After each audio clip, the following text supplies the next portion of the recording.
Muy buenas noches, amigas y amigos. Bienvenidos a un nuevo programa de La Voz de la Naturaleza. Mi nombre es Antonio Cajías y el día de hoy tenemos un nuevo conversatorio para todos ustedes, el cual lo hemos denominado Avasallamientos. ¿Dónde quedaron los derechos de la Madre Tierra? Y esta oportunidad tenemos dos invitados de lujo. Pero antes de presentar a nuestros invitados, quiero dar la bienvenida a mi compañera Paola Cortés Martínez. Ella es abogada ambientalista y es directora de la Asociación de Abogados Ambientalistas de Bolivia y del Centro de Derecho de Abogados. Bienvenida, Paola, muy buenas noches. ¿Cómo estás, Antonio? Un gusto nuevamente conectarnos con la gente, conectarnos con ustedes, con un tema, como tú decías y anticipabas, con un tema muy complicado. Le hemos puesto un título a este conversatorio muy provocador, ¿no? Avasallamiento. ¿Dónde quedaron los derechos de la Madre Tierra? Y para hablar de eso tenemos a dos invitados especialistas. Bueno, uno es especialista en derecho agrario y el otro es un activista, pero muy, muy reconocido, que nos va a dar luces desde su punto de vista, desde su enfoque. Voy a presentar a uno de los invitados que tenemos. ¿Qué tal, Eder? Eder Santibáñez Flores desde Santa Cruz se está conectando con nosotros. Primero, agradecerte muchísimo por haber aceptado la invitación del programa La Voz de la Naturaleza. Y te agradecemos que te hayas dado el tiempo. En sábado a veces es un poco complicado, pero mil gracias. Bienvenido. Eder Santibáñez Flores es activista ambientalista. Él es coordinador del movimiento en defensa del Valle de Tucavaca. Él es oriundo de Roboré. Es informático de profesión, es cofundador de la plataforma digital dirigida al ecoturismo, Turismo en la Chiquitanía. Tus palabras, por favor, de inicio. Eder, adelante. Muchas gracias primeramente por la invitación. Este es un espacio que muy contento de poder participar y contar un poco lo que está pasando en nuestro municipio. Muchas veces, a veces tenemos que llegar a estas situaciones bien complicadas para poder mostrar algo que viene acumulándose en el tiempo, ¿no? Y estallan en incendios, pero ya anteriormente hay una serie de casos y una serie de procesos que se van cumpliendo y que hemos venido denunciándolas y ahora se nos da el espacio. Muy contento de poder participar y compartir también con el señor Alcides, que muchas veces hemos estado intercambiando información. Muy gustoso de estar aquí. Muchas gracias por invitarme. Muchas gracias, querido Eder. Y el día de hoy, como bien decía Pau, tenemos otro invitado también muy especial. Es el doctor Alcides Vadillo Pinto. Él es abogado especialista en materia agraria, tenencia de la tierra y derechos indígenas, con experiencia de trabajo con organizaciones indígenas y campesinas, organizaciones no gubernamentales, organismos de cooperación internacional y como funcionario de instituciones públicas. Entre los cargos más importantes, fue jefe del área indígena en la Misión de Paz de la ONU en Guatemala, 1998 a 2002. Director nacional del INRA de 2004 a 2005. Actualmente es director de la Regional Oriente de la Fundación Tierra desde el año 2006 a la fecha. Doctor Alcides Vadillo, bienvenido al programa y gracias por estar en esta oportunidad. Muchas gracias a ustedes, a ti, Antonio, y a Paola por la invitación, y de verdad un gusto también compartir este espacio de diálogo, de discusión con Eder, a quien conozco ya de varios años en su lucha por la defensa, sobre todo de la Chiquitanía y fundamentalmente de lo que es el Valle Tucavaca, que es un patrimonio para todos nosotros. Gracias por la invitación. Muchas gracias, doctor. Bueno, en el programa vamos a hacer una pequeña introducción, hablando de lo que es la creciente deforestación en la Chiquitanía, los incendios ocurridos el año 2019 y 2020, la expansión de la frontera agrícola, los avasallamientos en predios titulados, áreas protegidas, han expuesto a la luz pública la existencia de cientos de autorizaciones de asentamientos de nuevas comunidades campesinas, principalmente en el departamento de Santa Cruz, además de un modelo de desarrollo al que muchos no quieren cuestionar. El día de hoy vamos a abordar una de las problemáticas más estructurales que tiene que ver con dos elementos: el tema, la tenencia de la tierra y el modelo de desarrollo actual. Los avasallamientos. ¿Dónde quedaron los derechos de la madre tierra? Y para comenzar, vamos a empezar con el doctor Vadillo, hablando justamente de este problema. Sabemos que aproximadamente desde el año 2011 se ha venido viendo una desinstitucionalidad de parte del INRA con un proceso de distribución de tierras un tanto irregular, por no decirlo completamente irregular. Son aproximadamente 1.400 familias que están asentadas y que no tienen un proceso o, digamos, una etapa de lo que es una auditoría para saber si realmente existen estas comunidades, son fantasmas estas comunidades, y la superficie aproximada son más o menos unas 600,000 hectáreas. Doctor, comencemos justamente hablando de este proceso. ¿Dónde se origina este problema y cuáles son las primeras implicancias que tiene sobre lo que es el medio ambiente y sobre lo que es esta área tan vulnerable como es la Chiquitanía? Bien, quizás voy a empezar por algo que tú decías. Hay un modelo de desarrollo y este modelo de desarrollo es el que sobre todo se ha impuesto y está generando toda esta situación que detallabas. Y uno puede ver con claridad, voy a señalar tres hechos. 2006 empieza una propuesta política pública que se llamó la Revolución Agraria, con un enfoque de redistribución de la tierra. Y esa reforma agraria redistributiva no pasó de una retórica discursiva, y el 2011 lo que vimos fue que se cambió de revolución, vino una revolución productiva. Y el 2013 pasamos ya a una agenda patriótica, Bolivia 2025, que nos plantea que para el 2025 Bolivia debería pasar de 3 millones de hectáreas que tenía en cultivo a 13. Y nos plantea que debemos ser exportadores de granos y alimentos. A partir de aquí, se flexibilizan todas las medidas en temas ambientales, ¿sí? Se quitan barreras de protección e incluso se cambian planes de uso suelo como el del Beni y el de Santa Cruz. Lo han intentado hacer, no han podido, pero igual han dictado normas que vulneran todo lo que era la legislación de carácter ambiental. Entre ellos, por ejemplo, se dictan medidas como la aprobación de los planes de desmonte de 20 hectáreas. Cada familia podía desmontar sin un plan de ordenamiento predial hasta 3 hectáreas, y con esta ley, el 2014 se fue de 3 a 20. ¿Sí? Sin mayores requisitos, sin mayores trámites, un formulario en la ABT y desmontas 20 hectáreas. Cuando eso es una familia no se siente, pero cuando son miles, el impacto es enorme. También ahí podemos ver, vinieron a partir del 2013 leyes de perdonazos a los desmontes ilegales. El 2014 se amplía el tiempo para el perdón a los desmontes ilegales, ¿no? Y luego vienen otras leyes, si quieren, para ir viendo cómo este modelo se va asentando. Vienen otras leyes como la de aceptar cultivos para biocombustibles, para etanol, se abren las puertas para las semillas transgénicas.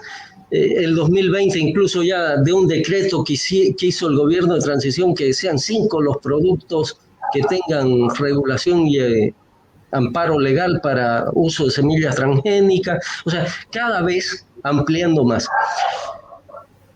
Ligado a este modelo y a estas medidas, a partir también del 2011 y particularmente el 2013, en esta línea de agenda patriótica, se empiezan a distribuir las tierras fiscales. Hay una distribución masiva. No estamos hablando aquí de que se estaba quitando tierra a alguien.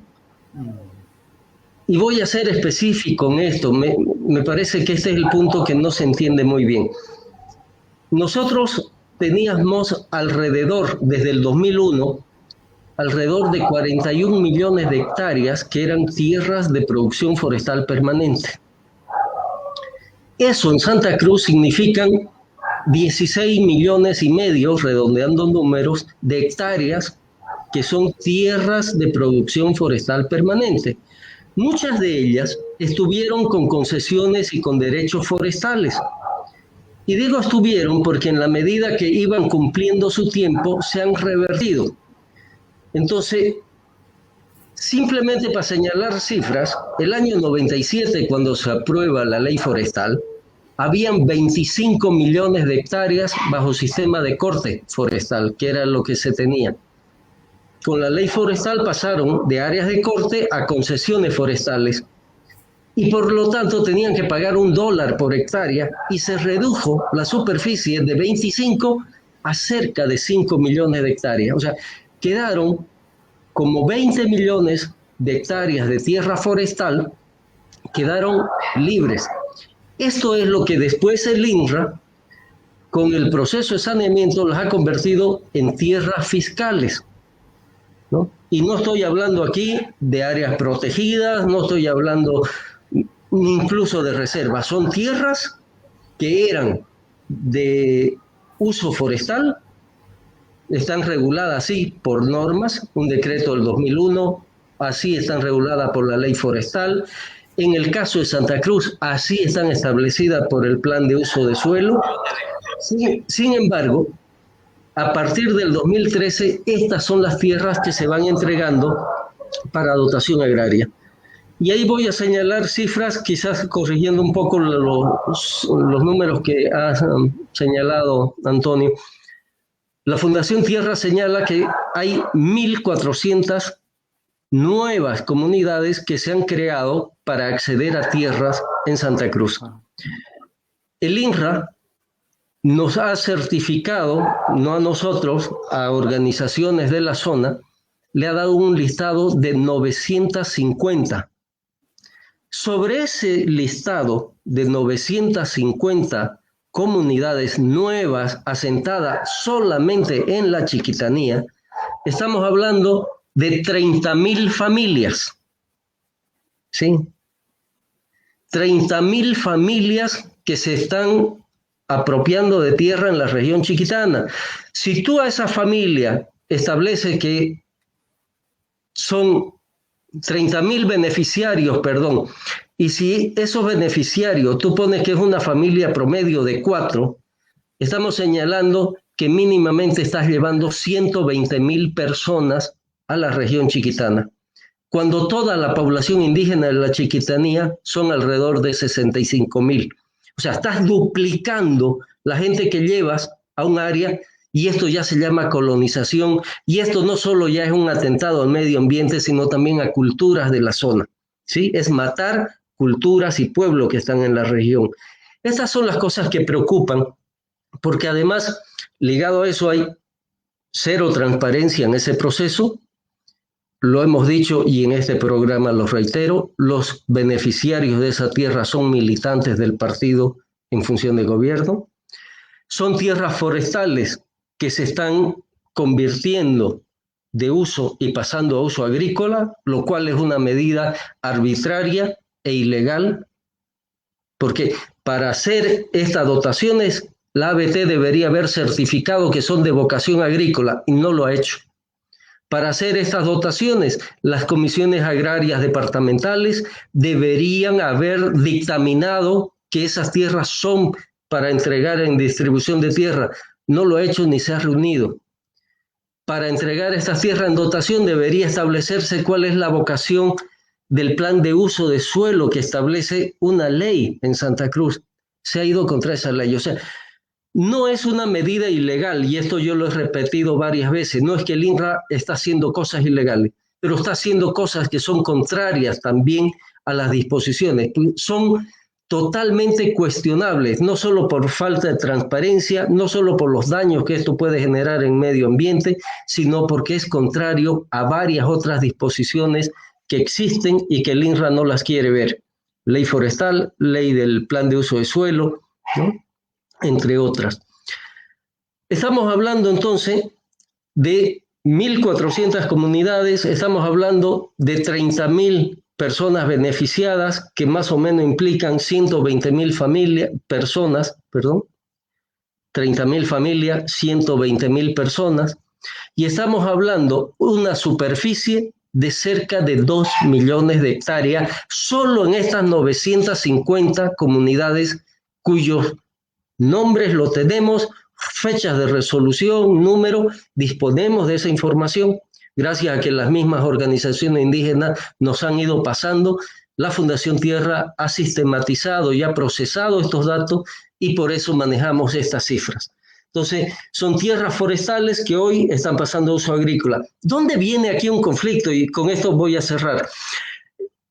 A partir de los incendios del 2019, la gente de la zona ha comenzado a generar una resistencia a estos asentamientos porque se relaciona estos asentamientos también con desmonte y con quemas. Nosotros hemos verificado que de estas 1.400 comunidades, algunas están en la zona. Hay gente que está y que tiene trabajo. Hay otras que de 20 beneficiarios son 2 o 3 los dueños a nombre de la comunidad. Existe eso. Y hay otras que son comunidades fantasma, que han aparecido para sacar maderas pirateadas. Con el plan de desmonte lo que sacan es madera de forma ilegal y no hay trabajo.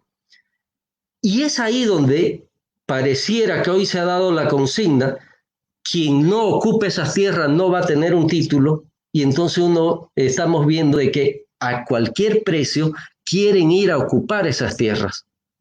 Están estos asentamientos en este momento presionando por ocupar las tierras y la gente de la zona se está resistiendo a que la ocupen. Esta es la situación que está pasando y frente a ello hemos expresado, y lo hago otra vez aquí, la preocupación de ver la actitud pasiva del Estado, que está dejando que sean sectores de sociedad civil los que resuelvan el tema en función de fuerzas, en función de capacidad de movilización y de ejercer poder. Entonces, unos para tomar tierra y otros para impedirla. Este es el peligro. La Comisión Agraria Departamental ha sido en su espíritu es una instancia de diálogo y de concertación. Creo yo que eso debería ser. No funcionó porque no llegó el INRA. Si el INRA nacional cree que esta instancia está politizada, que convoque a una Comisión Agraria Nacional donde va a ser el ministro del ramo quien va a manejar esta reunión. A mí me parece que lo peor que se puede hacer en este momento es cruzarse de brazos, a ver cómo la gente se agarra hoy día a piedras y a palo. Ya ha sucedido. Hace 3 días en San Ignacio de Velasco ya han habido 2 personas heridas a machetazos. No esperemos que lo siguiente sea a balas. Ese es el camino que va a seguir el curso de la lucha por la tierra si el INRA, si la ABT, si el Ministerio del Ramo no intervienen ahora, por lo menos para decir, ¿saben qué? El primer punto de acuerdo es aceptemos todo el cumplimiento de la ley y actuemos en función de la ley. Pero para eso es el propio Estado, instituciones como el INRA y la ABT, las que tienen que empezar a cumplir lo que la ley les manda.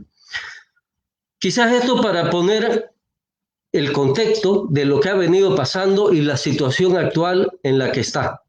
Y ahí lo dejo para que podamos seguir también discutiendo sobre el tema. Muchísimas gracias, doctor.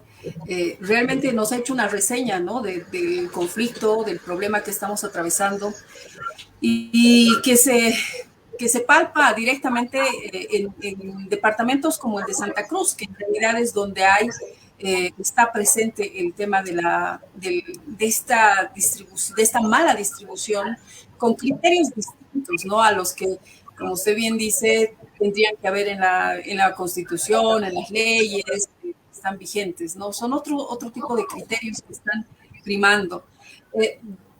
Por eso, ¿dónde quedaron los derechos de la madre tierra, ¿no? Esa es la pregunta.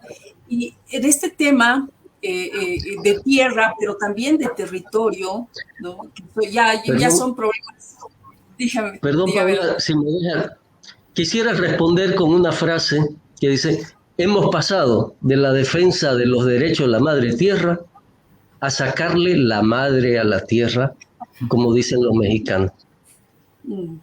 Tal cual, tal cual. Y no es para reírse, ¿no? Uno puede ponerle un poco de tono, digamos, ameno a la charla, pero estamos en un conflicto bárbaro y como usted dice, o sea, eso, ahí quedó el discurso, ahí quedó realmente dos leyes importantes que tenemos, la 300, la 071, que están ahí, solamente para mostrarlas hacia afuera, ¿no? Hacia el exterior y armar una pantalla, ¿no? Política y de relaciones internacionales, ¿no? Yo decía que, o sea, el tema de la tierra, pero también del territorio, ¿no? Porque hay una diferenciación, son problemas ya estructurales. El impacto de los actos administrativos que usted señala de las instituciones como el INRA, como la BT, está provocando muchos conflictos socioambientales. Hemos visto todo lo que usted detalla, todos estos hechos, mucha violencia, muchos impactos negativos sobre la naturaleza también. Aunque hay quienes dicen que si más bien no estarían haciendo esto, el problema sería más grande, pero yo no le veo, digamos, el argumento ahí, ¿no? O sea, si la política de distribución está absolutamente hacia otro lado, ¿no? No está para preservar ni conservar la tierra, no está para estar en armonía, digamos, con los derechos de los pueblos indígenas, por otro lado. Es decir, se ha mermado de tal manera todo este andamiaje, digamos, legal, tan bonito, tan poético de los derechos de la madre tierra, para llegar a esto, ¿no? O sea, para sacarse la mugre por espacios, por la tierra, ¿no? Para eso. Y para cambiarle el uso de suelo, en definitiva, ¿no? ¿Qué debería pasar, doctor? ¿Qué debería pasar para detener los avasallamientos? A mí en este momento me preocupa la violencia que puede generar esta pelea por tierra. Y creo que la urgencia en este momento es paremos esta instructiva de distribución, no dejemos que sea la gente la que empiece a tomar o a evitar que tomen las tierras, que las instituciones estatales asuman la responsabilidad que tienen y evitemos que la sangre llegue al río. Creo que esta es la urgencia, ¿no? El segundo es, estamos en pleno invierno, es época de chaqueos y por eso también la presión en este momento de asentarse, porque necesitan empezar a chaquear y cultivar quienes tienen estas autorizaciones, y eso va a significar incremento del combustible, ya con los niveles de heladas que ha habido en este mes de julio. Hay regiones que están sumamente secas, llevamos ya más de un mes sin agua en la región chiquitana, y entonces de aquí a un par de meses este tema va a ser álgido. No es un tema, y esto yo quiero decirlo, el tema de los desmontes no debe estar dirigido solo a prohibirse a los que vienen a sentarse. Debe prohibirse desmonte en toda la región chiquitana a todos, empresarios, campesinos, indígenas, los que tienen título de ayer, de hace 50 años, los que recién están buscando un derecho expectaticio, todos. O sea, es un tema de proteger la región, de proteger la vida, porque los incendios se han venido repitiendo los últimos 3 años, ¿no? Si no han sido, el 2020 no ha sido tan fuerte en extensiones como el 2019, ha sido porque hubo un poco más de atención y se pudo controlar a tiempo, entre comillas, porque también hemos tenido más de 2,5 millones de hectáreas quemadas, la mitad del 2019, pero que no es poco, ¿verdad? O sea, a veces ya cuando comparamos con el 2019, lo que esté por debajo está bien. Y esa es una tendencia que tenemos aquí a normalizar las cosas, ¿no? Es normal que todos los días aparezca una mujer muerta por feminicidio. Ya es normal que tengamos cada día 50 muertos por COVID. Es normal que cada año hayan, no sé, más de 2 millones de hectáreas quemadas. Y creo que esta es una tendencia que hay que frenar. Nada de esto es normal. Estas son consecuencias de actitudes nuestras que hay que parar porque están mal, porque tienen un daño que es irreparable en el medio ambiente, en la vida de comunidades que están en la zona y en la vida de todo el ecosistema, ¿verdad? Totalmente de acuerdo. Esto es preocupante y usted detalla de la manera más clara todo este problema. Yo le hago una pregunta antes de entrar con la intervención y pues que Eder nos hable también de su activismo, de cómo está el Valle de Tucavaca, que para empezar es una de las primeras, si no la primera reserva municipal, área protegida municipal, hecha, o sea, declarada a través de una ley municipal, ¿no?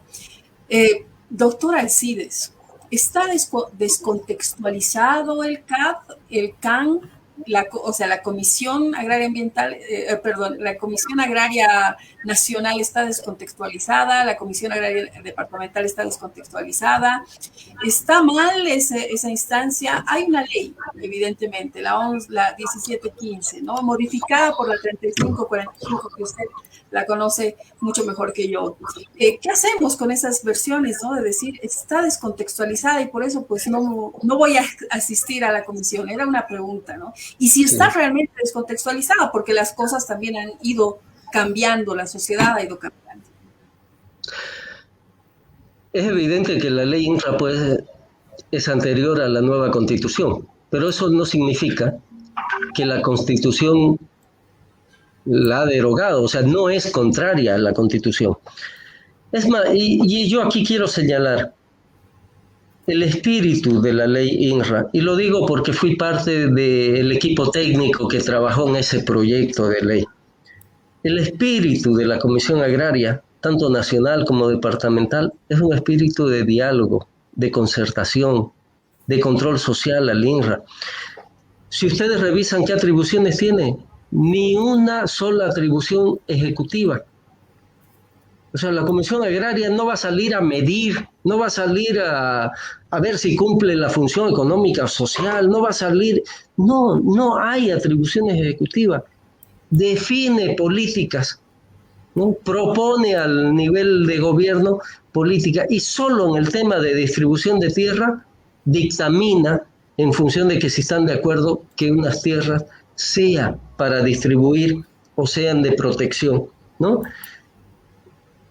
No hay atribución ejecutiva, entonces, ¿a qué competencia estamos haciendo referencia para decir la Comisión Agraria está descontextualizada porque tiene competencias que la Constitución le da a otro nivel?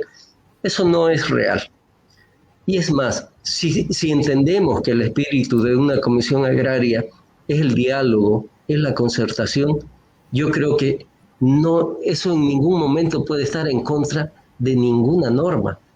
Lo que se busca, y ustedes vean en todo el derecho administrativo moderno, es que las normas no solo tienen que estar en base a la autoridad, y digo a quien la promulga, ¿no? La autoridad competente. La norma tiene que estar también con niveles de participación y de aceptación social. Y aquí hay un espacio creado por la ley para lograr eso. ¿Por qué no se quiere participar? O sea, pareciera que la actitud es seguir haciendo un uso político de la tierra. Y si el uso que se va a seguir haciendo es político, no tengamos duda que la respuesta que también va a haber va a ser política, porque yo lo veo así, ¿sí? ¿Es político estar distribuyendo tierra a militantes del partido? Sí. ¿Que eso es nuevo? No, lo hizo también el MNR y no por eso está bien hecho. Exacto. Son las cosas que hay que terminar, que hay que cortar. Y no somos ingenuos. Gran parte también de la oposición a esos asentamientos también es política. Sí. Entonces vamos a un espacio de diálogo, hablemos, porque estamos echando leña, ¿no?, al fuego y estamos moviendo sectores sociales en función de intereses ligados a la tierra, y vamos a dejar que sean ellos los que resuelvan esto a palos, a golpe, y ojalá que no sea con niveles de violencia aún mayores. Están, y digo están porque voy a hacer referencia a entidades estatales, están impulsando esto de una forma totalmente irresponsable y tienen que asumir las consecuencias porque las van a ver. Doctor, ahí yo tengo perdón, Pau.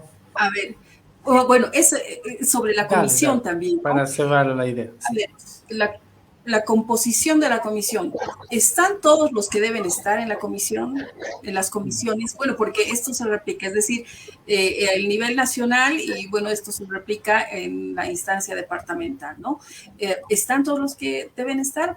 Porque hay movimientos sociales, hay organizaciones sociales, ¿no? Están las Bartolinas, pero debería haber alguien más en la comisión, porque, a ver, hablemos que este tema ya no es solamente de distribución de tierra.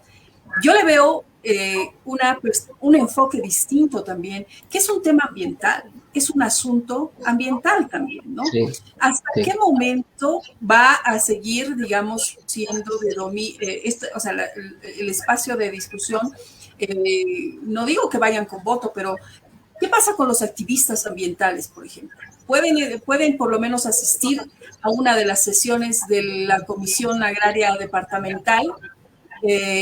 Solamente como veedores, digamos, ¿no? No tal vez parte porque esto está en la ley y esto no se puede cambiar si no es con otra ley, pero ¿habría la posibilidad? ¿Está la gente que realmente se está preocupando en estos temas?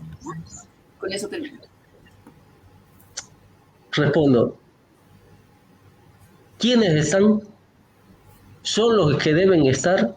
Yo creo que ese es un tema dinámico y ahí quizás tengan razón quienes dicen está descontextualizado, hay que poner otros actores, pero yo lo veo como un segundo aspecto. Si no queremos convocar en este momento a los que están ahí señalados, ¿quiénes están? Son 8 representantes de instituciones públicas, sea a nivel nacional cuando es la Comisión Agraria Nacional o departamental cuando es la instancia departamental. Y otros 8 que son de sociedad civil. ¿Quiénes están en sociedad civil? Las organizaciones sociales, como se ve, interculturales, las Bartolinas, la CIDOC, la Cámara, y ahí vienen los productores empresariales, ¿no? La Cámara Forestal, la Cámara Agropecuaria y la Confederación de Ganaderos, ¿verdad? Que más o menos este sector empresarial estaría en desventaja, si quieren, en número con los sectores sociales. Pero a mí me parece que eso es cuando queremos decidir las cosas por voto. Y esta instancia es de diálogo. Esta instancia es para plantear y discutir posiciones políticas, intentar acercarnos a acuerdos. Entonces, no importa ahí el voto, no debemos llegar a resolver ahí los temas por voto. Por lo menos el nivel donde el INRA tiene que llegar con la información, donde el ABT debe dar información a estos sectores. ¿Son esos los sectores que deberían estar? No. En este momento hay sectores, como tú lo decías, sectores ambientalistas, sectores también que tienen que ver con defensa del interés público, que no están. Hay incluso sectores como los pueblos indígenas de la región chiquitana, que están reclamando, no se ven en esa comisión agraria y quieren estar.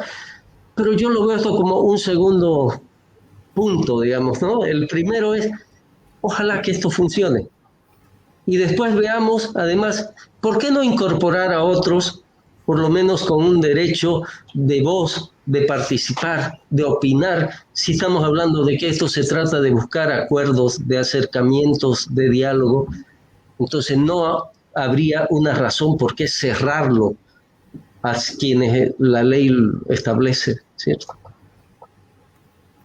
Doctor, y hablando justamente de este proceso irregular de distribución de tierras y acerca también de las infortunadas declaraciones del exalcalde de San Buenaventura, ¿existe un mecanismo camuflado de tráfico de tierras ¿hay un beneficio realmente a unas cuantas familias que posteriormente se multiplican porque van cambiando la lista de los beneficiarios? Lo que le hablaba anteriormente, no existe realmente un acceso a la documentación para poder ver los beneficiarios iniciales, qué es lo que ha pasado ahora, cuánto generalmente ya es en este momento, cuál es su punto de vista. Lamentablemente no sé el que ha dicho el alcalde de San Buenaventura, no conozco, pero hay un tráfico de tierra, ¿sí? A pequeña escala, sí, porque a estas comunidades le están dando 50 hectáreas por cada una de las personas beneficiarias. Sin embargo, esas listas son muy dinámicas. Esa comunidad empieza con 20 o 30 familias y si ustedes lo ven después de 2 años, ajá, el 10-15% de los que empezaron son los que están. Los demás han vendido un derecho de posesión y los dirigentes sustituyen a uno por otro. O bien también lo sustituyen porque no puso su aporte, porque aquí hay que poner para estar ahí. O sea, el Estado las da gratis, pero el dirigente cobra. Y lo que muchos dicen es que también el del INRA está cobrando, ¿verdad? Entonces hay una cadena aquí de favores que no son gratuitos, son favores políticos, pero también son favores que tienen valores económicos. Hay dirigentes que están haciendo fortuna con esto y hay hechos de esto que son públicos y ustedes lo saben porque se ha hablado aquí de Clan Cocarico, se ha hablado del Clan de los Leones y se ha hablado además de que ese nivel de tráfico de tierra no solo se da a esta pequeña escala, hay desde el INRA también la legalización de grandes propiedades, como fue el caso de la colonia menonita, ¿verdad?, ligada al señor Cocarico, ¿no? O los del Triunfo ligado al último exministro de Desarrollo Rural en la zona de San Julián, San Ramón. O sea, son tierras que son fiscales, pero no necesariamente se las están dotando a un campesino en pequeña propiedad, sino que están legalizando, entre comillas, trámites para beneficiar a empresarios. Esto es parte de esa falta de transparencia y de esa corrupción institucionalizada que se ha venido denunciando en el INRA y que se debería de investigar.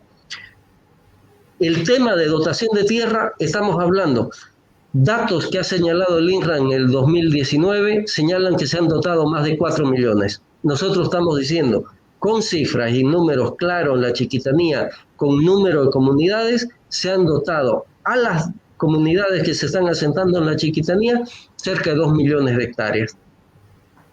Creemos que es importante hacer un trabajo de verificar a quiénes se ha dado, por qué se ha dado y cuántos de esos siguen ahí en función de la tierra que recibieron y no para vender y seguir haciendo negocio a nombre de tierras, ¿no? Perdón, a nombre de comunidades, un tráfico de tierras.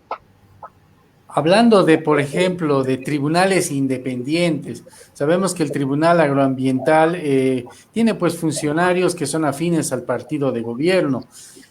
¿Se podría hablar de la posibilidad de una institución completamente independiente a la cual todas las personas, todas las que estamos interesados en la temática, podríamos recurrir para tener realmente soluciones a este problema de la tierra? Usted está tocando el tema de la justicia, sí. Aún siendo justicia agroambiental, no escapa a todas las críticas del sistema judicial, ¿no? Todo el sistema judicial está seriamente cuestionado, no solo porque no es independiente, no solo porque no hay un cumplimiento imparcial de la ley, sino si llevamos esto a encuestas de opinión pública, yo creo que la justicia en general en nuestro país es la que saca la peor nota. Entonces, difícil. Pero yo de verdad creo de que sí hay que seguir haciendo los esfuerzos para buscar, primero, institucionalizar. No solo el tema judicial, también instituciones como la misma del INRA. El INRA lamentablemente no ha tenido más que un director que ha sido institucionalizado, que salió de una terna por 2/3 del Congreso. Desde el 2003 para acá han sido directores interinos. Desde el 2011 al 2021, en 10 años, lleva 10 directores. O sea, más o menos un ritmo de cambio de un director por año, ¿verdad? Y las críticas son muy duras sobre cada uno de los que ha ido pasando por este nivel de dirección.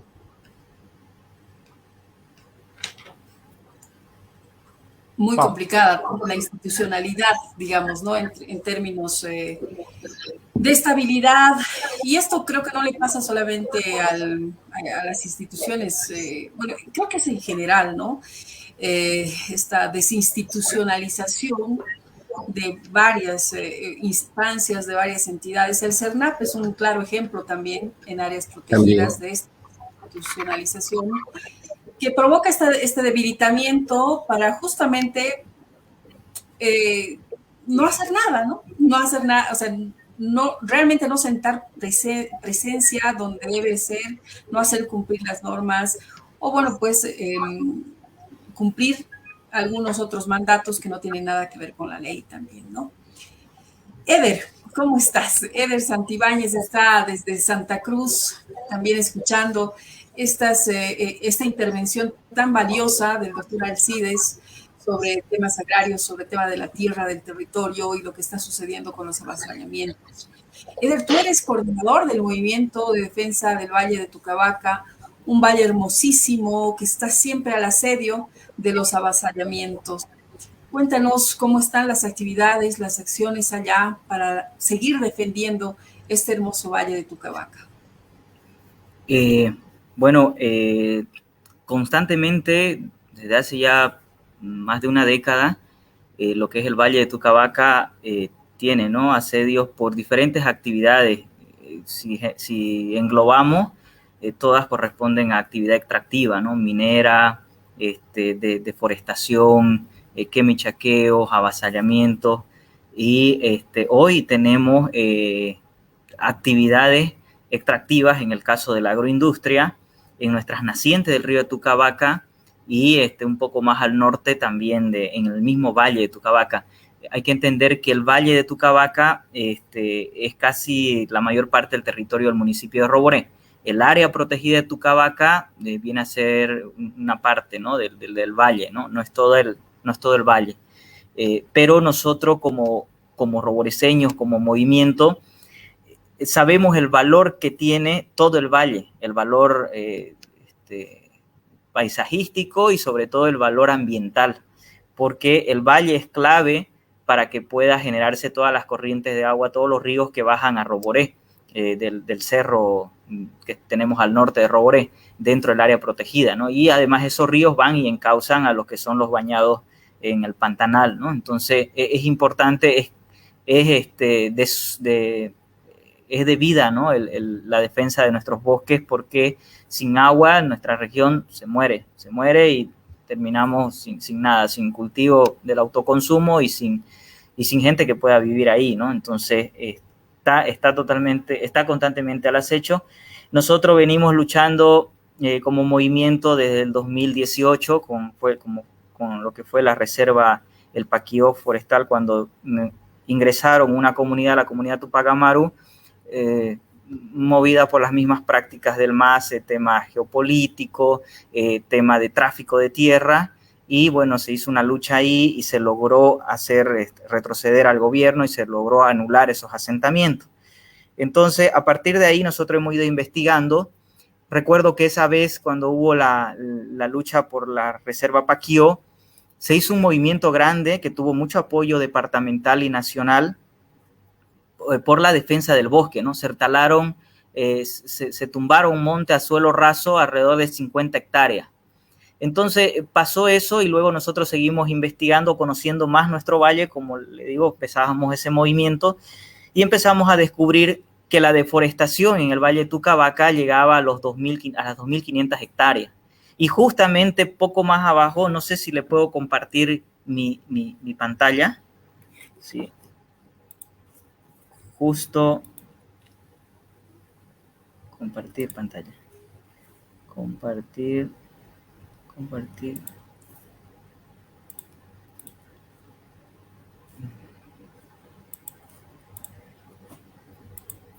No sé si alcanzan a ver el mapa. Ahí está. Ok, entonces este es el municipio de Roboré. Por el municipio de Roboré pasa la carretera bioceánica. Esto es ahorita el mapa de Google Earth con dos capas. La capa de quema del último mes. Esto es todas las quemas que han habido desde el 10 de junio hasta el 10 de julio. Y hay otra capa que es la blanquizca, que es la deforestación que se ha dado en los últimos años. Sí. Entonces, en el caso, si se pueden fijar, Santa Cruz tiene una deforestación que en Google Earth está todavía, donde muestra que año tras año la frontera agrícola ha ido avanzando para la agroindustria, ¿no? Y hay una presión en el municipio de Roboré que viene justamente desde ya del municipio de San José, donde hay bastante deforestación por tema de agroindustria, y hay otra presión de lo que es el Carmen Rivero Torre, también de deforestación y de quema y chaqueo, ¿no? Entonces, de hecho, en esta región, el municipio de Roboré es el que menos deforestación tiene, pero tiene deforestación que son considerables. Por ejemplo, estas son las nacientes del río Roboré y aquí tenemos deforestación y quemas que han habido en el último mes.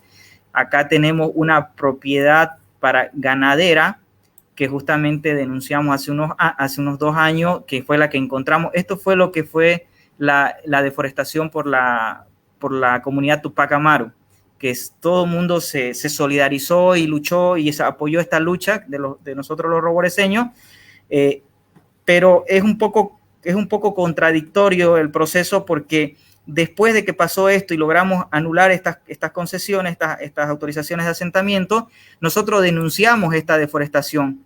Está aquí Santiago, hasta por acá está Santo Corazón, y este es el camino que une, que es mucho más de lo que habían deforestado aquí. Entonces, ahí no tuvimos mucho apoyo ni mucha repercusión. Nos dio un poco de cobertura a algunos medios, pero de parte de las autoridades departamentales y nacionales no se hizo ningún seguimiento.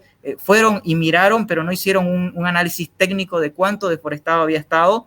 Según la ABT nos entregó un informe de que eran 300 hectáreas que tenían para autorizaciones para deforestación, y nosotros calculamos alrededor de 650 hectáreas, ¿no? Esta actividad es una actividad ganadera, actividad extractiva. Es un poco contradictorio porque acá en Santa Cruz se vuelve más fuerte y repercute a nivel nacional cuando es un asentamiento de interculturales, de gente manejadas por el MAS, que al fin y al cabo igual son tráfico de tierra, pero cuando es un tema de agroindustria muy poco se habla, ¿no? Y es un tema de afectación también. De hecho, nosotros en nuestro análisis y en nuestro recorrido que hemos tenido como movimiento, descubrimos un patrón que seguramente en otros municipios también lo han descubierto, que los interculturales, los grupos que organiza el MAS de comunidades campesinas que autorizan asentamiento, es la punta de lanza para que después entre la agroindustria, ¿no? Es una forma de cómo va penetrando y se va ampliando la frontera agrícola, ¿no? Acá, por ejemplo, en el mismo municipio de Roboré, al norte, tenemos lo que es las 2 colonias menonitas, Sabinal 1 y Sabinal 2, que tienen bastante deforestado, casi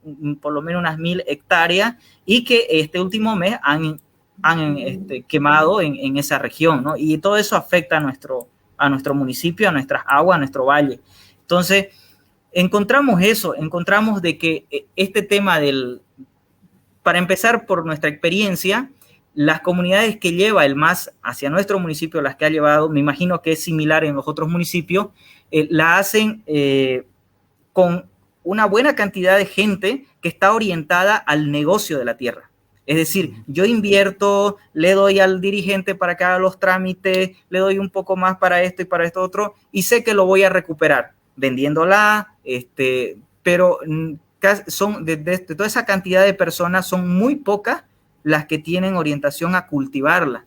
Y en muchos casos tienen orientación a cultivarla, pero las comunidades se asientan, no hay una planificación de parte de los municipios porque no se enteran, recién se enteran cuando ya están asentados y obviamente no tienen los caminos, no tienen recursos básicos que necesitan, entonces terminan abandonando. Pero esos lugares ya son propicios para alguna actividad agroindustrial. Entonces, Entonces, ese es un mecanismo por el cual terminan entrando y haciéndose estas deforestaciones. Hay un proceso ahí, ¿no?, que se da. Nosotros tuvimos una reunión, por ejemplo, no recuerdo cuándo fue, hace unos meses, hace un mes más o menos, en Roboré, donde fue el director del INRA, y ahí participaron nuestras comunidades de Roboré, y también fueron unas comunidades de interculturales, que ya llevan su tiempo ahí en el municipio. Y ahí en esa participación, una de las personas de las comunidades, lo sacamos el video, denuncia en la reunión del INRA que ellos habían tenido que pagar dinero y denuncian de que a los que pagaron dinero eran gente que estaba trayendo más gente y que estaba traficando prácticamente la tierra y los denunciaban como traficantes de tierra. Entonces hay también que entender que dentro de esos movimientos que hace el MAS hay una pequeña cantidad de gente que tiene la intención de cultivarla, de quedarse en la tierra y que también termina siendo víctimas del tráfico de tierra y eso también hay que considerarlo como un elemento más de este problema, porque ese día, mientras las comunidades tradicionales de Roboré, como Los Soto, Quitunuquiña y todas las comunidades de allá, explicaban al INRA de que las familias han crecido y que necesitan más tierra y que necesitan que el INRA abra la base de datos y diga alrededor de su comunidad dónde habían tierras fiscales. Entonces también había este otro caso de esas comunidades que ellos habían traído que denunciaban del tráfico de tierra y que estaban cansados de la extorsión y había una especie de plantear una alianza para luchar justamente contra toda esta estructura que está en estas instituciones y que lucra de estas instituciones, ¿no? Ese es un elemento a considerar. Y lo otro es también que nuestras comunidades necesitan tierra y en el caso de Roboré, por ejemplo, nosotros como movimiento estamos constantemente viendo de enlazarnos con nuestras comunidades. ¿Por qué? Porque consideramos que la forma de cómo cultivan nuestras comunidades sus tierras es una forma tradicional y es una forma que permite la conservación de los bosques. Están sobre la carretera nuestras comunidades y ellos hacen su chaco, siembran una época frijol, otra época siembran yuca y van rotando diferentes cultivos en el mismo lugar. No hacen el monocultivo ni tumban grandes extensiones de tierra como lo hace la agroindustria, ¿no? Además, otra cosa que es importante considerar, que toda esta zona de Roboré, según el plan de uso de suelo, es de uso forestal y ganadería reglamentada. La ganadería reglamentada es la que tradicionalmente igual hacen nuestras comunidades, que aprovechan los claros naturales y ahí siembran pasto y el ganado también ramonea, entonces eso evita de que se tenga que desmontar como por ejemplo esta propiedad ganadera, ¿no? Entonces, esa es la característica según el plan de uso de suelo de nuestro territorio. Y esa característica se debe respetar por una cuestión de que el plan de uso de suelo, no solo uno de sus indicadores para determinar el uso de suelo, no solamente es qué tan productiva para esa actividad es, sino también qué tanto se sostiene en el tiempo, si no va a dañar el mismo ecosistema y después va a ser una actividad suicida, ¿no? Entonces, basado en esos criterios es que está caracterizado nuestro municipio. Y cuando nosotros hicimos esta denuncia, por ejemplo, de esta propiedad, ahí viene un tema del plan de uso de suelo, cómo lo están perforando el plan de uso de suelo en el caso de Santa Cruz, y el argumento de la ABT, porque nos dio un informe, es que justamente concluyen que le hicieron el cambio del uso de suelo, le permitieron ganadería extensiva que tumben el monte a suelo raso por encima del plan de uso de suelo con la maniobra, que se podría decir una maniobra normativa, donde ellos microcaracterizan el suelo. Y en la microcaracterización del suelo, ellos concluyen que de acuerdo con los resultados de este estudio de microcaracterización del POB de la Esperanza, dan como resultado que el área es sujeta a cambio, porque no tiene un potencial forestal. Es decir, reducen nuestros bosques solo a madera, cuando el caso de nuestros bosques y muchos bosques tiene otros servicios ambientales, ¿no? No es solo madera, el bosque no sirve solo porque tenga o no tenga madera o porque tenga una madera comercial o no, sino por el tema de purificación del aire, por el tema de la generación del agua, de los recursos hídricos. Entonces, esa es una forma como están haciendo y están perforando el plan de uso de suelo, y en el caso de nosotros nos están dañando el medio ambiente, y de seguro que lo deben hacer en otros municipios de la misma manera, ¿no? Entonces, eso es lo que nosotros vemos, y nosotros nos organizamos con nuestras comunidades y por experiencia sabemos que la mejor forma de poder conseguir resultados, de poder defender nuestro bosque, es organizarnos desde nuestras comunidades y exigir a las autoridades que corresponden, ¿no? Obviamente no es el enfrentamiento contra el otro, aquí lo responsable es el INRA, es la ABT, hay autoridades responsables, a ellas tenemos que exigirle, a ellas tenemos que movilizarnos y decirle que se cumpla. Otra de las cosas que ese día denunciaban, por ejemplo, nuestras comunidades, una de las comunidades decía que todavía hasta ahora tienen los títulos como comunidad, y el del INRA le decía, el director le decía, el departamental, pero vayan, saquen sus trámites y todo. Entonces de ahí se incomodaron y dijeron, pero ¿cómo es posible que nos diga eso como si fuera tan fácil? Cuando nosotros vamos, nos piden un papel, vamos, nos piden otro papel, por último nos dicen, ya cambió el director, volver a hacer todo. O sea, es un calvario que no acaba, y esa es otra cosa que hace el INRA, una serie de burocracias cuando se trata de nuestras comunidades tradicionales. Pero cuando se trata de sus comunidades, de la noche a la mañana aparecen papeles, por último le llevan maquinaria y los meten allá, como por ejemplo el caso de la comunidad Tupac Amaru, ¿no? Que así entraron con maquinaria a desmontar, ¿no? Entonces, ahí es otra de las cosas que hay que es importante que las comunidades se organicen, tengan sus organizaciones siempre activas y movilizadas, porque otra de las cosas que también nosotros hemos ido analizando y detectamos es todo el territorio de la Chiquitanía es de los pueblos chiquitanos, a ellos les pertenece, ellos deberían ser dueños y señores de esos territorios. Entonces, en ese sentido, es cuestionable también los integrantes de la CAT cuando se trata de tocar los temas de nuestros territorios de la Chiquitanía. Quienes deberían tocar los temas de nuestros territorios de la Chiquitanía es la autoridad competente a nivel nacional, pero con los caciques, los dirigentes de nuestras comunidades. Ellos son los representantes de nuestras comunidades, y con ellos se debería tocar el tema de tierra. ¿Por qué? Porque, por ejemplo, una de las cosas que vemos es que el tema de los incendios no se los toca, no es un problema ahorita, no se lo está visibilizando. Por ejemplo, ¿por qué desde la CAT no se ha exigido de que se anulen la resolución la resolución esa que ha ampliado la quema y chaqueo, que la tengo aquí, que el INRA, que el ABT recién ha sacado, ¿no? Donde amplía la quema y chaqueo hasta el 31 de julio, ¿no? Entonces, ahí también hay que analizar bien, porque parte de esos integrantes sí le interesa la ampliación de la frontera agrícola, ¿no?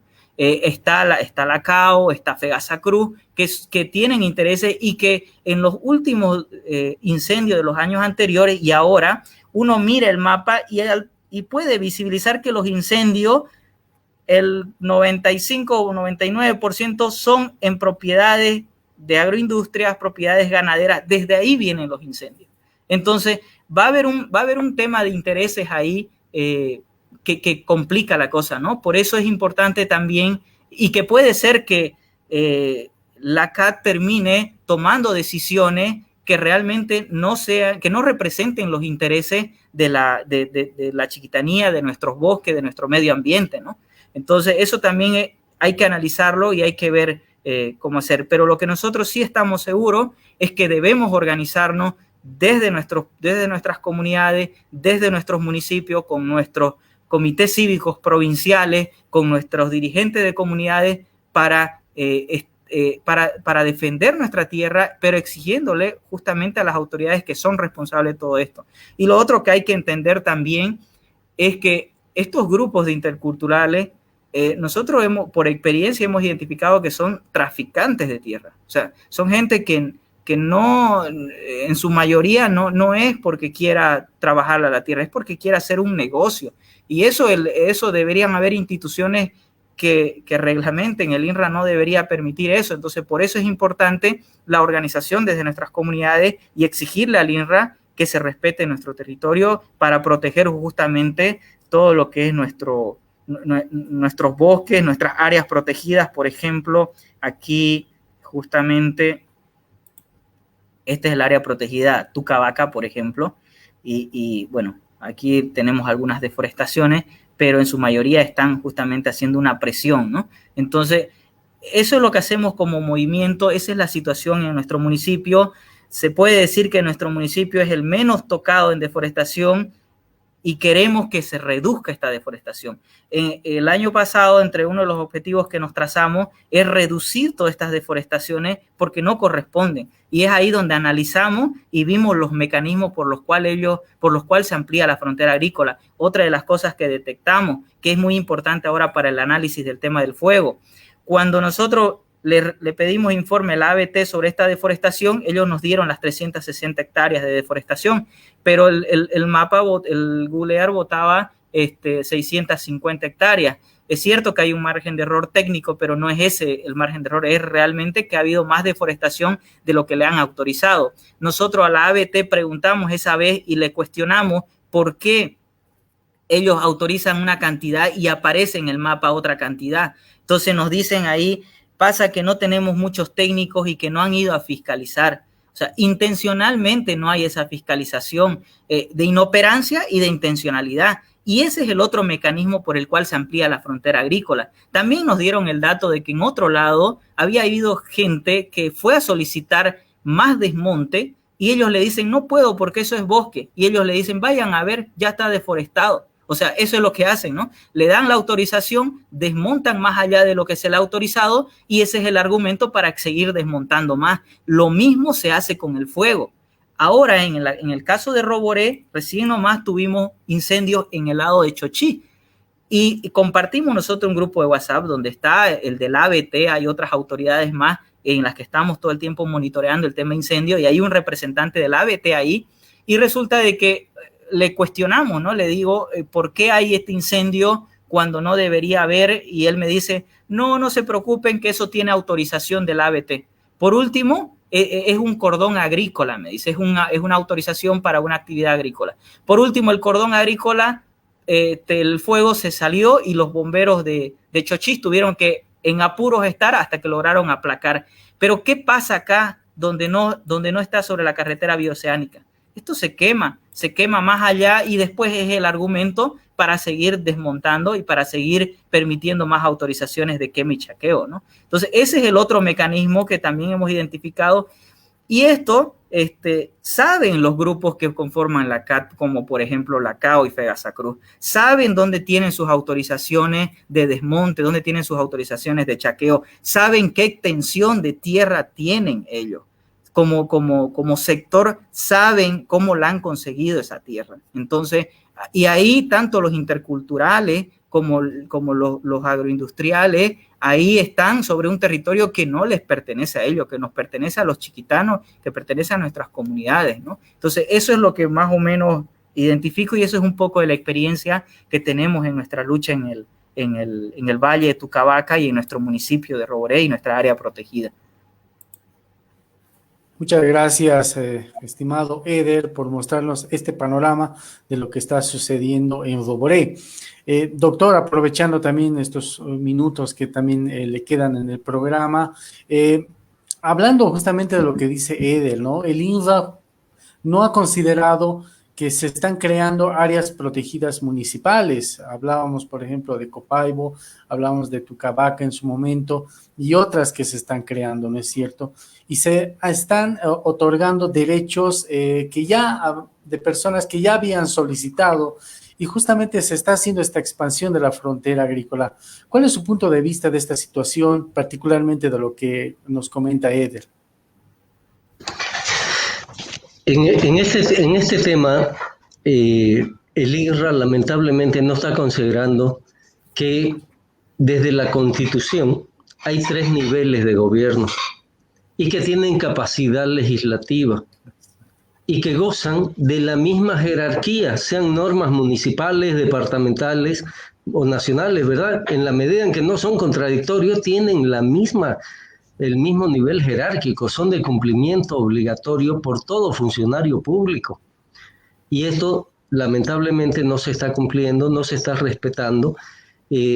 Tenemos algunos casos, sobre todo en la zona Yembiguazú, autonomía indígena de Charagua, un área que el 2012 el gobierno nacional decreta que tiene que ser estudiada para conservación, porque ahí hay un grupo de pueblo indígena Yoreo en estado de aislamiento voluntario. Y el 2014 empieza ya el trabajarse dentro de la autonomía Charagua, y el 2017 creo se ha vuelto ya un área protegida del gobierno municipal indígena de Charagua.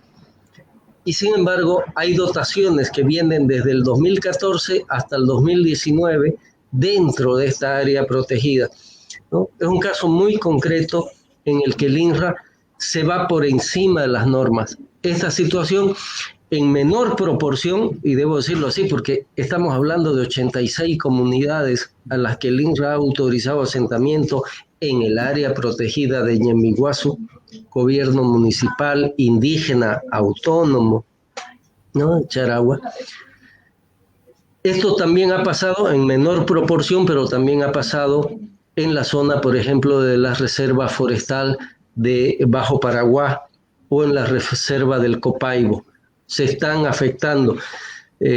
Desconocimiento, yo creo que no es un tema de desconocimiento. Además, la doctora, por ejemplo, sabe de que un funcionario no puede argumentar desconocimiento de la norma, de la ley, por más que sea de índole municipal, tienen el mismo nivel, ¿no? Entonces no hay un desconocimiento, lo que hay es una intencionalidad de disponer por encima de los gobiernos municipales. Y entonces, volviendo yo un poquito a lo que le decía, se está llevando 30.000 familias a la Chiquitanía, no se está coordinando con los gobiernos municipales. El gobierno municipal se entera cuando esa gente se organiza para pedir camino, para pedir agua, para pedir escuela, para pedir una ambulancia, ¿verdad? Estamos llevando gente y no estamos dando un solo peso a ese gobierno municipal para que atienda las necesidades sociales de la población que se está trasladando a esta región. Estos son los problemas que se están viviendo en la zona, ¿no? Coincido con Eder, hay que buscar mecanismos para que los pueblos indígenas de la región también tengan niveles de participación cuando se trata de las tierras que a ellos les afectan. Este es el principio reconocido en el Convenio 169 de la OIT, en la Declaración de Naciones Unidas sobre Derechos de los Pueblos Indígenas. Eso está reconocido en nuestra Constitución. Ese es el derecho a la consulta que tienen los pueblos indígenas de la zona cuando se va a disponer de tierras que ellos ocupan y se las están dando ahora a otros, ¿ya? Esta situación, estamos hablando ahora de la Chiquitanía, pero se repite en otras áreas, ¿ya? Yo estoy viendo ahora un caso de pueblo Chimán en el norte de La Paz. El INRA declaró esas tierras fiscales, viendo que existían comunidades chimanes. No quiso reconocer el derecho de esas comunidades a esa tierra donde estaban y ha ordenado desalojo de esas comunidades. Esto es hasta discriminación a un pueblo, ¿verdad? Y estos temas los estamos llevando al Comité de Eliminación de toda la forma de discriminación racial de Naciones Unidas. Estamos llevando este caso Chimán porque es un caso concreto de discriminación a los indígenas, porque son chimanes, porque no son productores agrícolas, entonces como que no tienen derecho a tierra si no son agricultores, ¿verdad? Estos son los problemas, ¿no? Y me parece importante que este tipo también de programas trate de mostrar información y de generar estos espacios de diálogo, de debate. Ojalá que esto también pudiera hacerse con funcionarios de estas instituciones públicas para poder justamente escuchar por qué están haciendo eso y que nos escuchen a nosotros también qué es lo que estamos observando desde la sociedad civil. Así es, doctor. Y hablando justamente hemos hablado del INRA, pero ¿cuál es la responsabilidad de la ABT? Justamente debería proteger, ¿no es cierto?, los bosques, debería proteger este recurso tan importante. ¿Qué está pasando con la ABT? Se está convirtiendo simplemente en una entidad donde recauda fondos, donde recauda recursos, sanciona y nada más. ¿Cuál es el trabajo de la ABT, doctor Eder? Sí, bueno, el del ABT debería ser justamente de proteger, de preservar nuestros bosques, ¿no? Pero la función que está haciendo es prácticamente lo contrario. Recién nomás ha ampliado justamente la autorización de quema y chaqueo, que es algo que nosotros esta semana que viene vamos a trabajar sobre eso y vamos a exigir de que se anule esa resolución de autorización de quema y chaqueo. Y funciona o sea, es responsable del tema de todas esas autorizaciones, ¿no? De quema, chaqueo, desmonte, ¿no? El INRA es el responsable de otorgar la tierra, pero ambos tienen que contemplar las medidas que tomen, tiene que ser dentro del plan de uso de suelo. El INRA no puede dotar tierra para actividad agrícola cuando la región o la zona es de uso forestal. El ABT no puede autorizar el desmonte en una zona que es de uso forestal. Entonces, ese es el punto. Y ambos, en el caso de nuestro municipio de La Chiquitanía, ambos, cuando toca aplicar la ley, son rigurosos con nuestras comunidades. Ha habido un caso en Santiago donde han tenido que el ABT le ha ido a sacar las vigas de su techo, cuando dentro del Valle de Tucabaca se estaba desmontando mucho más y se estaba extrayendo madera. Entonces, pero a otros no le hacen lo mismo, ¿no? Igual lo mismo pasa con el INRA, ¿no?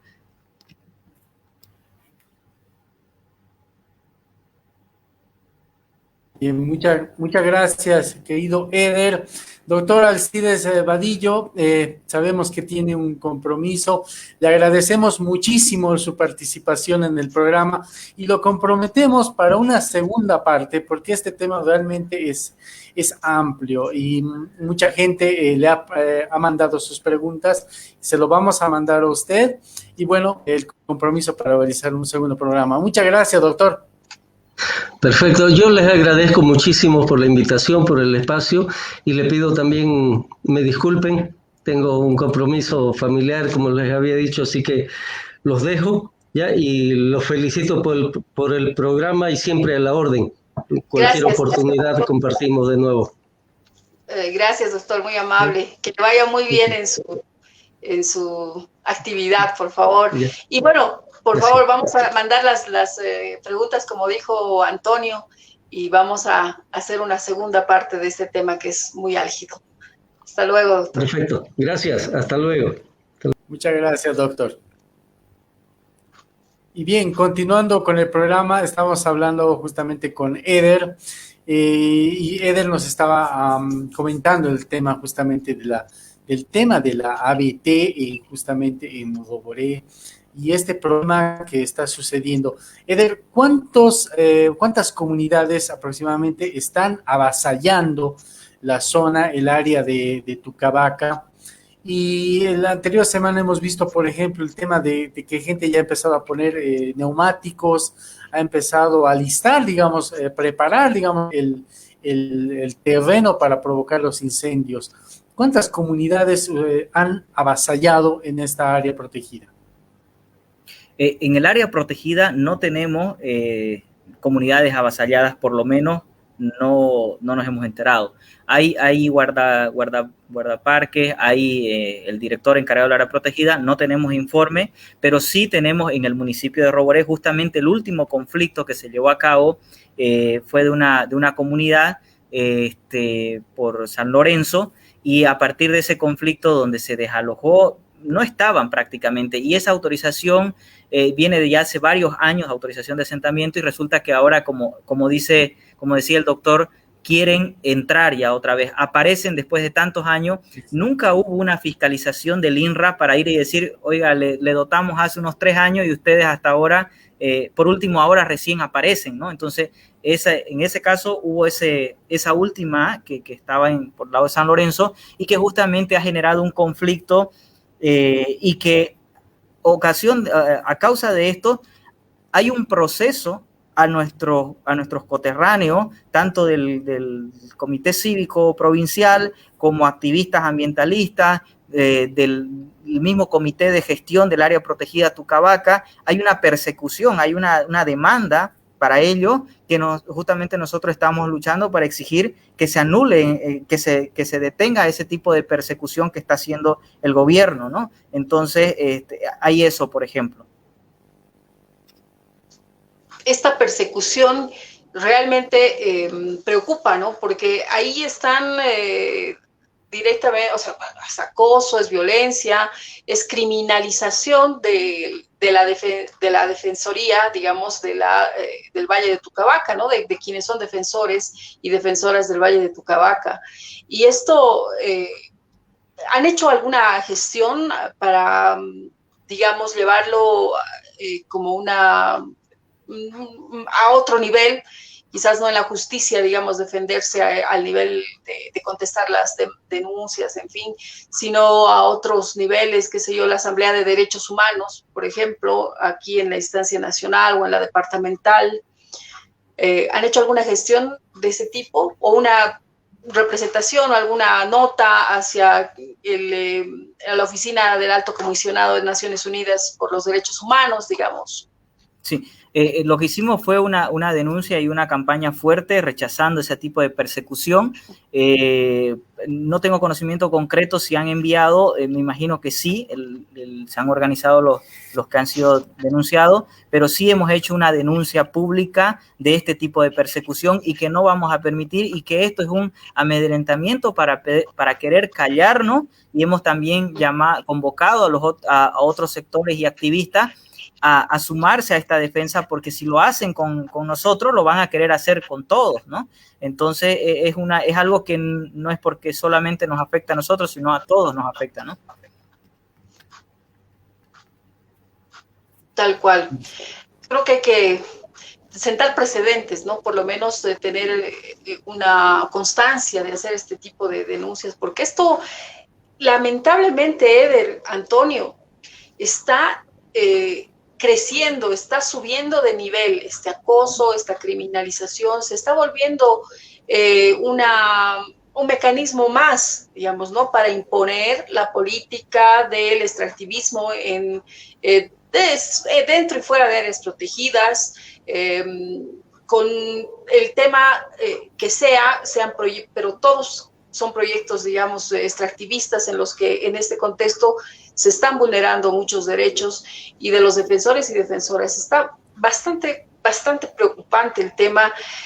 Realmente valorar la actividad y la actividad y la defensa que tienen ustedes a través de la coordinadora del movimiento, en realidad, de defensa del Valle. Pero sí hay que tener mucho acercamiento, digamos, alianzas, coordinar con otras personas para no quedar solos, y por supuesto fortalecer esta defensa, que no es otra cosa más que defender la naturaleza, y no se le hace daño a nadie, pero sí se toca intereses, ¿no? Sí, efectivamente. Correcto, Eder. Pau, tenemos algunas preguntas de la gente que, bueno, como decíamos, estaban muchas dirigidas al doctor, se lo vamos a ir enviando. Sin embargo, hay algunas preguntas que indica, por ejemplo, Rosa María. Hay una pregunta, dice: como ciudadanos de a pie, ¿en qué podemos colaborar para luchar en contra de los avasallamientos?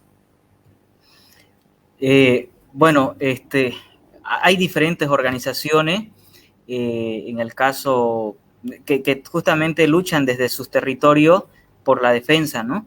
Entonces una de las cosas importantes que hay que hacer como ciudadano de a pie es interiorizarse más en la problemática, ¿no? Para entender mejor el problema y recompartir esa información, ¿no? Otra de las cosas claves también que es muchos de nosotros, en el caso, por ejemplo, de nosotros los de Roboré, somos residentes, o sea, venimos de Roboré, vamos constantemente, somos de allá, pero residimos aquí en Santa Cruz. Y hay situaciones muy similares de muchos pueblos, ¿no? En todos los departamentos. Entonces, es importante que nosotros como residentes, que como que estamos un poco más conectados con las capitales, podamos también hacer ese trabajo de coordinación.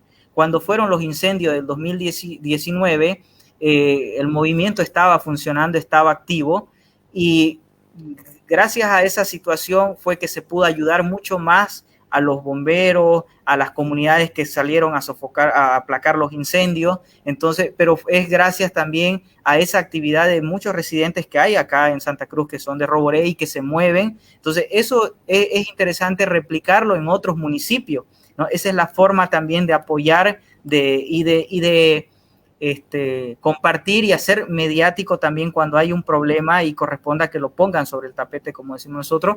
Esa es una forma de apoyar, ¿no? También tenemos otra pregunta de Rosa María. ¿De qué manera lograron que la comunidad Tupac Amaru no se expanda? Pregunta para Eder. Sí, en realidad lo que logramos es que se anule la autorización de asentamiento de la comunidad Tupac Amaru.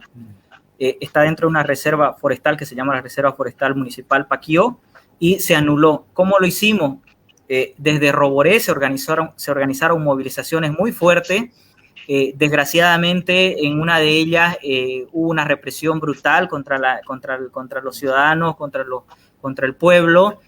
Hubieron profesoras gasificadas, niños gasificados, hubieron otros coterráneos que lo trajeron preso acá a Santa Cruz, y nosotros también desde acá de Santa Cruz hicimos movilizaciones, fuimos al centro policial donde lo habían llevado, buscamos la forma de cómo saber dónde estaban para velar primeramente por su integridad, y nos movilizamos también acá, ¿no? Allá en Roboré, el INRA y el gobierno en ese tiempo logró hacer una maniobra y logró en cierta medida atar de mano la movilización de Roboré, haciéndole firmar un documento donde Roboré no podía movilizarse, y eso era un problema porque, querramos o no, la movilización tiene mucho peso, y fue en realidad con la movilización que conseguimos que se anulen esas autorizaciones de asentamiento. Entonces nosotros hicimos acá en Santa Cruz constantes movilizaciones, y el problema era que el acuerdo estaba por un mes y era casi finales de diciembre. O sea, era un acuerdo para desmovilizar y para que continúe esa comunidad. El INRA aludía a que desconocía la Reserva Forestal Paquio, algo que decía el doctor. No es posible que una autoridad se excuse en eso, ¿no? Entonces, nosotros hicimos movilización acá en Santa Cruz, mantuvimos las movilizaciones, hacíamos movilizaciones hacia el INRA, plantones en la plaza. Recuerdo que para poder sostener la movilización, porque es largo un mes sostener a la gente movilizada, hicimos un foro debate, y que lo invitamos justamente al doctor Alcides esa vez para que nos explique un poco del tema de tierra. Entonces, se hicieron varias actividades y se logró sostener, y cuando llegó el tiempo, seguíamos movilizados, seguía el problema mediático, y el INRA tuvo que retroceder porque la gente en Roboré ya se iba a volver a tomar la carretera bioceánica como medida de presión, ¿no? Entonces, ahí se logró de esa manera. Dos cosas: un pueblo unido, con el objetivo claro, entendiendo de que no dejarse emborrachar muchas veces por lo leguleyo, que muchas veces hay que hacer la medida de presión, hay que hacer la protesta. Eso por un lado. Y por otro lado, lograr no quedar aislado, lograr que esto, más organizaciones, más ciudades y más municipios se sumen. Recuerdo que esa vez, cuando estaba el conflicto, se sumó San José, se sumó Puerto Quijarro, se sumó Puerto Suárez. Entonces, ese es otro punto muy importante. Muchas veces creemos que nuestra lucha es solo nuestra lucha. No, hay que buscar unificar nuestra lucha para tener la fuerza y poder que se respeten nuestros derechos, ¿no? Más o menos, esos fueron los procesos, esos fueron las tareas que hicimos y logramos el objetivo, ¿no? Perfecto, Eder. ¿Tenemos más preguntas, Antonio? A mí me han llegado un par por WhatsApp, pero son para el doctor Alcides. En todo caso, dice Ivalú Turnes, interesante tema. Sí, es un interesante tema, pero es súper complicado también de verlo. Miren, saludos desde Argentina. Un saludo, Ibalú. Chicheños a la defensa de los ríos, dice, hola, buenas noches. Así es, Pau, Eder, nos están siguiendo desde Argentina, nos están siguiendo desde México. Queremos agradecer a nuestras páginas que están levantando la señal. Va por sus derechos hasta México, El Llanto del Jaguar, a las Chiquitanas, la página de Paola Doris Cortés Martínez, la Comunidad del Vinilo, y todas las personas que nos están siguiendo. Queremos agradecer por haber sintonizado, haber escuchado este conversatorio tan importante que hemos tenido con el doctor Alcides Vadillo y también con Eder Santibáñez, que es un gran defensor y activista ambiental. Querida Pau, vamos llegando a la conclusión del programa. Querido Eder, tus de hecho, palabras. Los chicheños, adelante. Antes de que se vayan los chicheños, un saludo. De hecho, los chicheños a la defensa de los ríos es también un movimiento de defensa, de defensores y defensoras contra la minería, contra la contaminación por minería. Entonces, valorable. Ahorita estoy buscando, incluso hace un par de días, creo, o recién, anteayer, lanzaron un pronunciamiento muy interesante sobre este tema. Es una cuestión también que nos preocupa, ¿no? Los avasallamientos por un lado, la contaminación minera por el otro, están por todos los flancos. Realmente este es un momento muy preocupante para el país y creo que para la región. Muy bien, como tú decías, Antonio, hemos llegado al final. Eder, por favor, sus últimas palabras de finalización, si quiere acotar algo, mandar algún saludo. Claro que sí. Muchísimas gracias por el espacio nuevamente. Gracias a todos los que nos están siguiendo. Quisiera puntualizar en tareas que nosotros tenemos. Ahorita está el tema de los avasallamientos. Hemos tocado bastante el tema de los avasallamientos. Y otro punto muy crítico que la estamos sufriendo ahorita es el tema de los incendios. Recién nomás en Roboré hubo un incendio muy grande. El lado de San Matías está ya no sé cuántas, creo que más de 4.000 hectáreas quemadas. Entonces, eso es algo muy crítico. Lo grave es que estamos en julio y recién las lluvias por la Chiquitanía normalmente eran en septiembre, pero las últimas 2 incendios han sido en octubre. Entonces, hay mucho tiempo de riesgo, de alto riesgo. Recién nomás ha caído una helada por nuestra región y eso seca más. Entonces, lo urgente ahorita es el tema, obviamente el tema tierra y el tema incendio, ¿no? Ese tema incendio no quisiéramos que se haga sombra, sino los dos puntos son muy importantes. Están relacionados además, ¿no? Y están relacionados exactamente, ¿no? Porque al fin y al cabo todo este movimiento, tanto la problemática de tierra, deforestación, incendio, son para la ampliación de la frontera agrícola, ¿no? Hay intereses económicos detrás ahí. Entonces nosotros estamos muy preocupados ahorita. Esta semana que viene vamos a ver de autoconvocar y convocar a todos los colectivos, gente de a pie, para ir al ABT y exigir que se anule esa autorización de quemichaqueo, que está hasta el 31 de julio. Pero tenemos que anularla, uno, porque julio todavía tenemos bastantes días, y otro, porque si no hacemos esto, va a llegar julio y va a haber otra ampliación, y así va a ser. Entonces tenemos que exigir, tenemos que conseguir que se anule esa ampliación de quemichaqueo. Y lo otro es la lucha por nuestra tierra y territorio, que tenemos que hacerla desde nuestras comunidades, con nuestra gente de los municipios, las zonas urbanas de los municipios y además de las comunidades rurales. Desde allá tenemos que luchar y tenemos que estar en pie porque sabemos de que, o vemos por lo menos nosotros que la CAT tiene sus limitaciones, tiene sus contradicciones y la única forma de garantizar que se respete el bosque, el medio ambiente, es justamente que los pueblos estemos organizados y en la defensa constante de nuestro territorio y de nuestro medio ambiente. Creo que esas dos cosas son muy importantes ahorita y eso es lo que quisiéramos avanzar y que se sume mucha gente, nos escriba, nos contacte. Tenemos nuestra fanpage también en Defensa del Valle Tucabaca y ahí por ahí podemos organizar.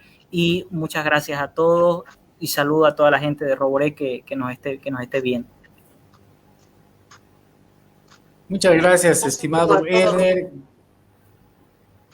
Muchísimas gracias por haber participado en el programa, muy importante, tienes toda la razón, ¿no? El tema de los incendios ya se están viniendo, esta resolución ilegal de la ABT que amplía justamente el tema de las quemas, sabemos con qué intenciones, pero bueno, tenemos que estar alertas, preparados para, entre todos, para poder evitar y estar al tanto justamente de que no se vayan propagando más. Y la quitaron de la página web, esa resolución administrativa. La Así quitaron es. de la página web, no está, es la 104, ¿no? Quebrado 2021 de la ABT, revoca la 13, ¿no? Que es la que daba esta pausa administrativa, digámoslo así, en los permisos, en las autorizaciones y en las quemas. El criterio técnico no lo sabemos, no lo conocemos, tampoco está dentro de la resolución. Sin embargo, ¿qué criterio técnico podría valer más que evitar un nuevo ecocidio, ¿no? Un nuevo panorama incendiario que daña no solo al medio ambiente, a la salud humana, a la vida, contamina el agua y provoca la muerte de la vida silvestre también en esas zonas. Muy bien, yo agradecida, Antonio, un saludo hasta Santa Cruz, a quienes nos están viendo, a México, a Argentina también, por supuesto, por acá, por La Paz, el frío está terrible.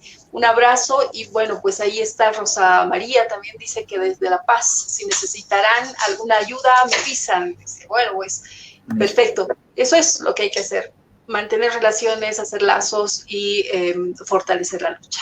Un abrazo a todos y todas. Muchas gracias, nos vemos el próximo sábado.